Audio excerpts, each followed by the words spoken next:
तुमे माने मध्य प्रस्तुत रुह, कारण मनुष्य पुत्र तुमे प्रस्तुत नथिबा समय रे तुम निकट को आसीबे।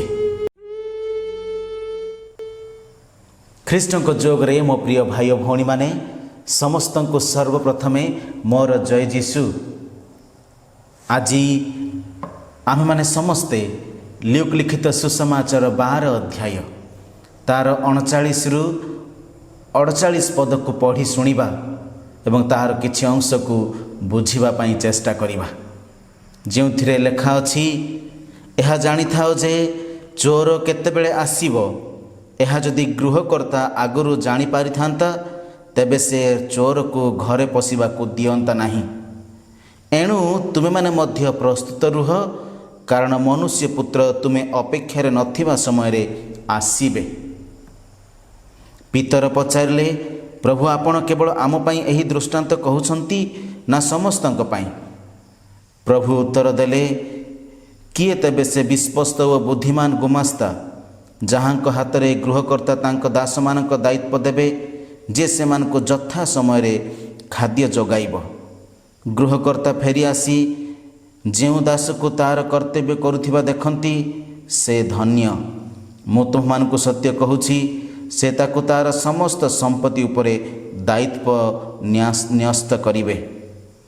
जदि सेही दास निजको कहे, मो मालिक फेरिबारे बहुत विलंब हेब एवं एहा भावी अन्य दास दासी मानकु प्रहार करे एवं खाई पी माताल हुए, तेबे से अपेक्षा करू नथिबा मुहूर्त रे किंबा जानि नथिबा दिन रे तार प्रभु आसी पहुँचीबे ओ ताकु कठिन शास्ति देबे एवं अविश्वस्त मानक मध्य रे स्थान देबे।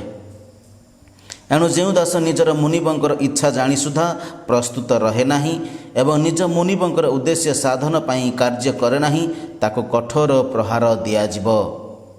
मात्र जीए न जानी शास्ति योग्य कार्य करे से अल्प प्रहार योग्य हेब। एणु जहाकु बहुत दिया जाइछि ताठारु अधिक आदाय कराजिब एवं जहाकु अधिक किछि न्यस्त करा जाइछि ताठारु आहुरी अधिक दाबी कराजिब। ख्रीष्ट को जोग रे मो प्रिय भाई भौणी माने, प्रभु ईश्वर जेतेबेले एही जगत को सृष्टि कले, जगतर प्रारंभरु सबु किछि रुचि संपन्न थिला। सबु किछि जहा किछि से सृष्टि कले से सबुरे से संतुष्ट थिले। समग्र एही विश्व मंडल को जहा किछि अछि सबु किछि को से सृष्टि कले एवं से मानक मध्यरु मनुष्य को निजर रूपरे से सृष्टि कले एवं मनुष्य निजे विश्वस्ततार जीवन जापन करिया पाई ताहाकु प्रतिटी विषय रे से शिखेले एवं सबु किछिर कर्तृत्व भार प्रदान कले। एई विश्व को से निजे राजूति करिबो एवं निजर बुद्धि बल रे निजर ज्ञान बल रे से नम्र होई एई धरा पृष्ठ को राजूति करिया पई ताहाकु दायित्व दियागला।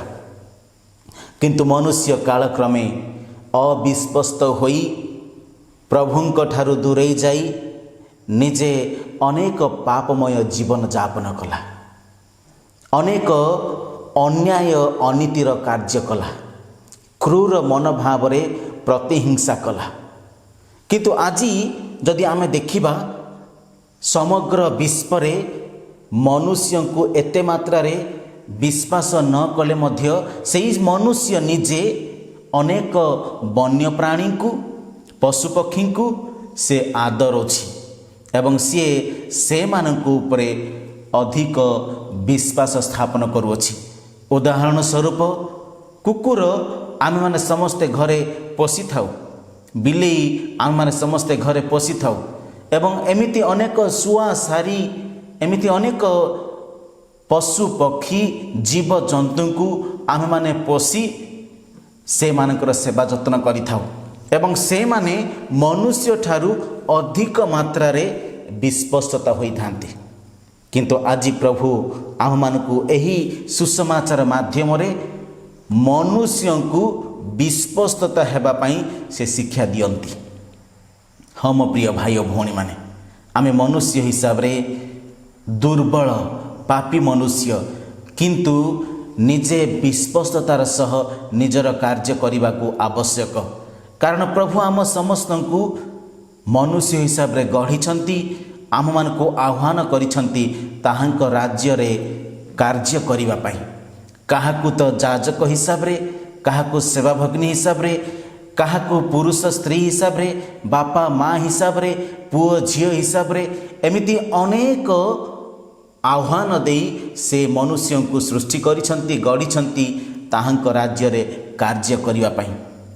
किंतु जत्तेबेले आम मानकु किछि ना किछि दायित्व प्रदान करा जाउअछि, सेही दायित्व को जदि आमे अक्षरे अक्षरे पालन करि पारुनाहु, आजिर सुसमाचार भली प्रभु आमे माने अप्रस्तुत थिबा समय रे आसी आम मानक निकट रे पहुँचीबे। से आम मानक निकट रे पहुँची सारिबा परे आम मानकु प्रश्न पचारिबे, तुमे अप्रस्तुत भाव रे निजर जीवन को बितेइछ।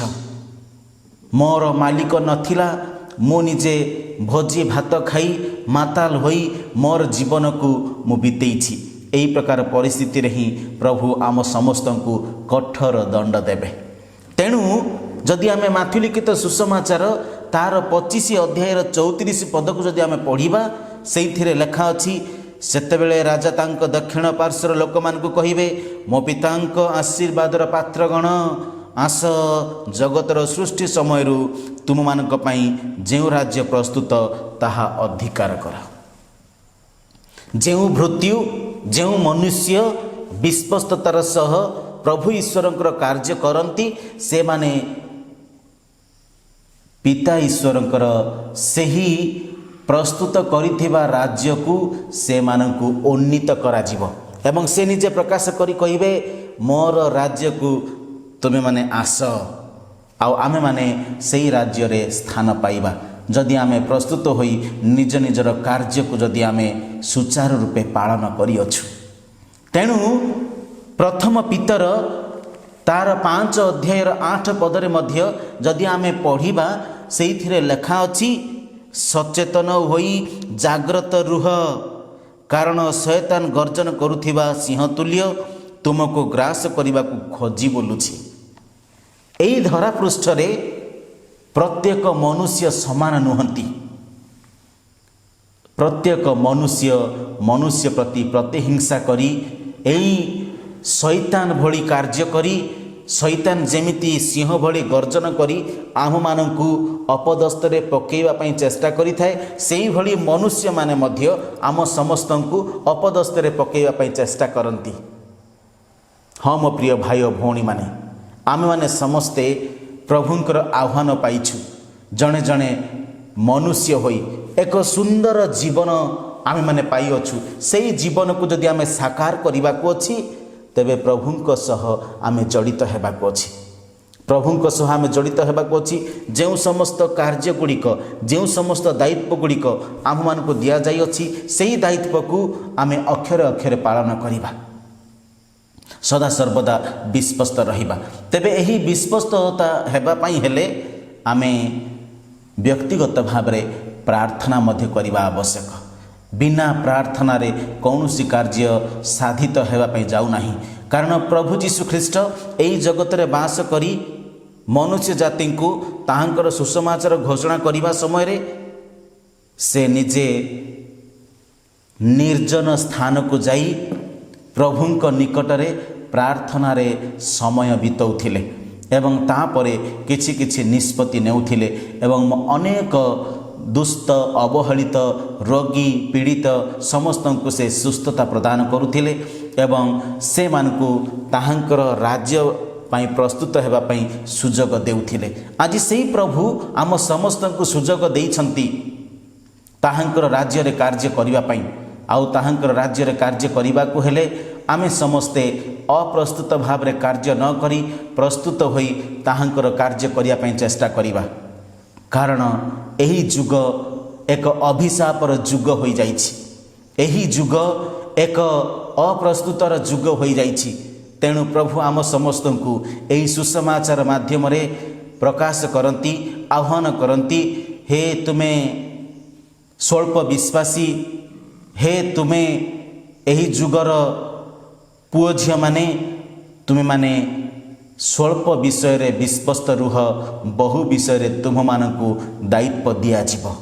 ସ୍ୱଳ୍ପ ବିଷୟରେ ବିଶ୍ୱସ୍ତ ରୁହ, ବହୁ ବିଷୟରେ ତୁମକୁ ଦାୟିତ୍ୱ ଦିଆଯିବ ଏବଂ ବିଶ୍ୱସ୍ତତାର ସହ ନିଜ ନିଜର କାର୍ଯ୍ୟ କରିବା ପାଇଁ ଚେଷ୍ଟା କର।